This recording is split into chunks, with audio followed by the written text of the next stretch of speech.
So I have to whisper because I'm at work in the conference room. But I've been at my desk pacing all day trying to figure out what today's video is going to be about.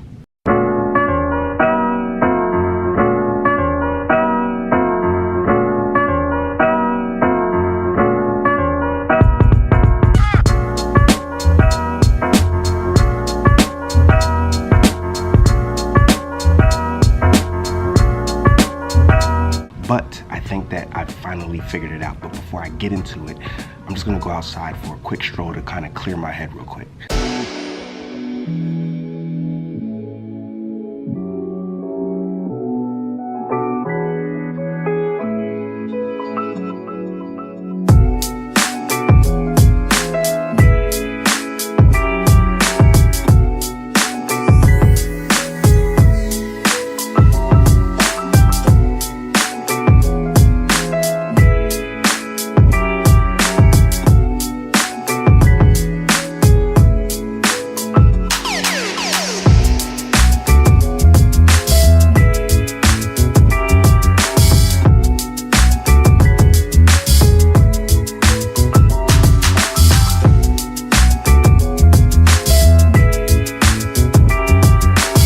Alright, so I'm back in my car, headed home from work, and basically here's my idea. I want to talk about ideas. I want to talk about how to consistently come up with ideas, how to never run out of ideas when you're trying to produce new content or create new projects.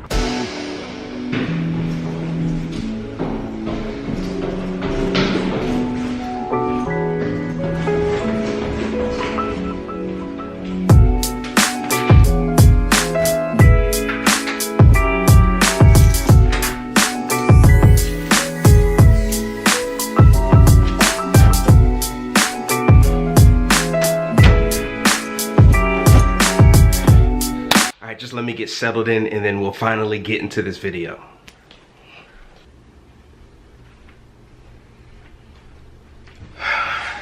Okay, now we can start talking. So I have a bunch of my friends that have started new things. They've started YouTube channels, they've started vlogs, they've started doing just creative things in general. And one thing that they always ask me is, how do I come up with ideas all the time? I answer their questions in different ways depending on what they do, but I figured this would be a good opportunity to basically make a video and share what I know in my practices with you guys. So I think that I've narrowed it down to about 5 things, so we're gonna talk about those things really quickly. I'm not gonna waste your time, we're gonna get right into it, okay? So the first thing we're gonna talk about is time. Time is very important when it comes to coming up with new ideas. For one, it's important to set aside time to basically let the ideas grow and mature in your mind. Not every idea that you have right away is gonna be perfect. You're gonna have to develop these ideas, and sometimes that takes time. I was reading a book, hold on.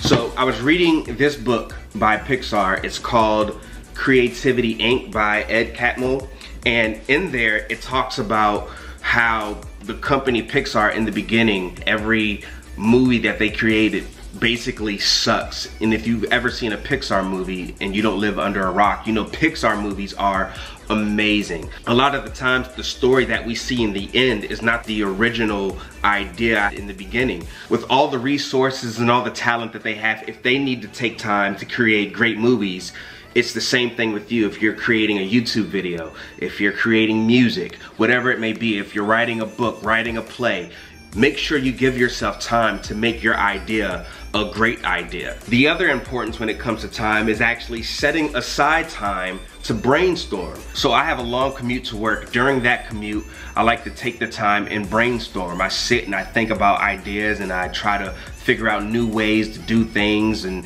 I write them down, which brings me to point number 2. You have to make sure you write everything down, good or bad. And the reason I say that is because, just like the Pixar example, they have ideas that have grown to become even better ideas, which have become great movies, great films. And it's the same thing for you. You might have a great idea for a vlog, but if you don't take the time to write those ideas down, you may forget them. Sometimes I even write ideas that I'm not ready to produce. I don't have the right equipment, the right abilities to bring my idea to life. So I write it down so when I get to a later point, I can do it. As you're setting aside time to brainstorm, make sure you write those ideas down so that when you come back to them later, you can take them, make them great, and actually bring them to life. The third thing is using other people, and I mean that in different ways. The first being you can collab with others. Sometimes working with others on a video or on a project, they'll have ideas that'll spark your ideas will you know, spark their ideas, and you guys can come up with new ideas. You guys know the saying, 2 heads are better than 1, which is a really weird saying because if I had 2 heads, that'd be really strange. So if you can collab with others, you can make an idea better than it would have been if it was just you on your own. The second is using other people to help you bring your ideas to life. Sometimes my fiance Faith helps me shoot, and when she's helping me shoot, sometimes she comes up with new ideas and she's like, why don't we try this, why don't we try that? And it allows me to kind of be like, oh, okay, and try new things. And then when I'm editing and post, I'm like, that was a really good idea. So just having somebody by your side and helping you do things gives you more room and more ability to create things. And the third thing with people is taking suggestions, bouncing ideas off of people. Sometimes I'm out shooting and Faith is like, that shot is trash, or I'm editing and she's like, what you're doing right there is trash. And it hurts my feelings a little bit, but you gotta put your feelings to the side and kind of be able to hear from people. Sometimes I'll bounce an idea off of her and she's like, hey, I don't know. Or she'll say, that's a great idea. Ooh, what if you did this too? And I'm like, you know what? I never thought about that. You're you, and you think a certain way. You have to realize that using other people is a great asset because people think differently than you. So they're gonna come up with ideas a little differently. They're gonna come up with ideas that you wouldn't normally come up with. So it's really good to use other people, which brings me to my fourth thing, which is ego. In order to learn and to take ideas from other people and take criticism from other people, you have to be able to set your ego aside. A lot of times as creators, we get wrapped up in, well, I know what to do and what I want to do, and sometimes when we get wrapped into that, we don't hear from other people, and therefore a project or something that could have been great is only good or decent. So you have to be willing to take your pride, put it aside, throw it in the trash with the hurt feelings. Remember I was talking about how Faith hurt my feelings? Throw it in the trash and be able to take criticism and suggestions on new ideas so that you can like really get out there and explode and really do some great things with your ideas. The last, the final, and the fifth thing is to read, research, and learn from other people. And what I mean by that is, let's say you're somebody who discusses mental health issues on YouTube.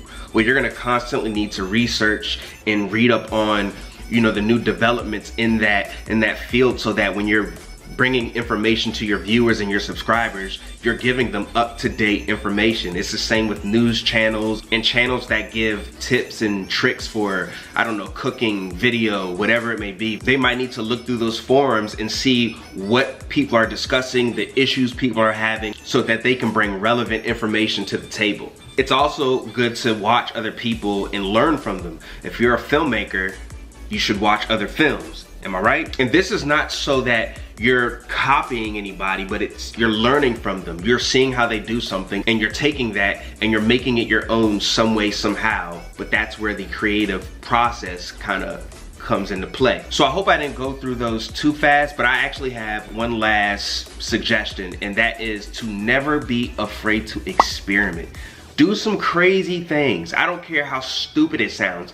Just try it out. Put the video together. I'm using video as an example a lot because that's what I'm doing. Sometimes I just try things and it doesn't work out. Sometimes it does work out. For example, last Thanksgiving, I made a video about me trying to get a Thanksgiving turkey. I legit had to get a Thanksgiving turkey. So I thought it would be a great opportunity to kind of do this like satire type of short film where I was on a mission to find a turkey, and I'll put the link in the description and maybe a link at the end if y'all want to watch it. My point is, don't be afraid to try new things. You may fail. You may make the worst video that you could possibly make, but the thing is you tried, and the more you try, the better you get at it. It's like anything else, practice makes perfect. So practice coming up with good ideas. So just to go over everything we talked about, set aside time, Make sure you take time to develop your ideas. The second being, write all of your ideas down, whether good or bad. I put all of my ideas in a notepad.